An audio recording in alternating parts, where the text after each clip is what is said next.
ఎమ్మెల్యేగా ప్రమాణం చేసిన రోజే 6 గ్యారెంటీ పథకాలు అమలు చేయాలని కేబినెట్ లో నిర్ణయం తీసుకున్నామన్నారు మంత్రి పొంగులేటి శ్రీనివాసరెడ్డి.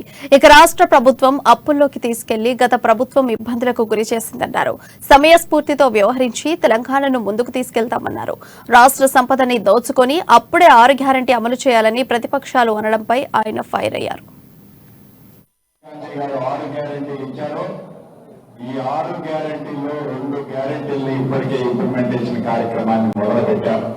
ఇందాక మా ఉప ముఖ్యమంత్రి గారు పెద్దలు బట్టి గారు, తుమ్మల గారు కూడా ఆర్టీసీ బస్ కాంప్లెక్స్ లో ఇక్కడ కూడా ఓపెనింగ్ చేసుకోవడం జరిగింది. అద్భుతంగా ఈ కార్యక్రమాలు చేపట్టాం. అంతేకాదు ఏదో తూతూ మమ అనే విధంగా కాకుండా పట్టుదలతో ఏవైతే 6 గ్యారెంటీలతో పాటుగా మేనిఫెస్టో పెట్టిన కార్యక్రమాలను కూడా ఆర్థికంగా రాష్ట్ర ప్రజలకి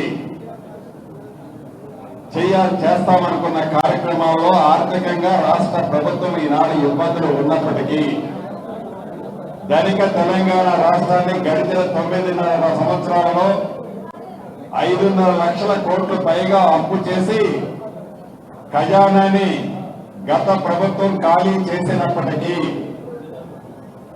సమయస్ఫూర్తితో కాంగ్రెస్ పార్టీ మేమందరం కూడా ఇచ్చిన గ్యారంటీలతో పాటు ప్రతి ఒక్క హామీని 100% ప్రజలు మా మీద ఉంచిన నమ్మకాన్ని, విశ్వసనీయతని, విలువలని నిలబెట్టుకుంటామని ఈ వేదిక ద్వారా యావత్ తెలంగాణ ప్రజలకు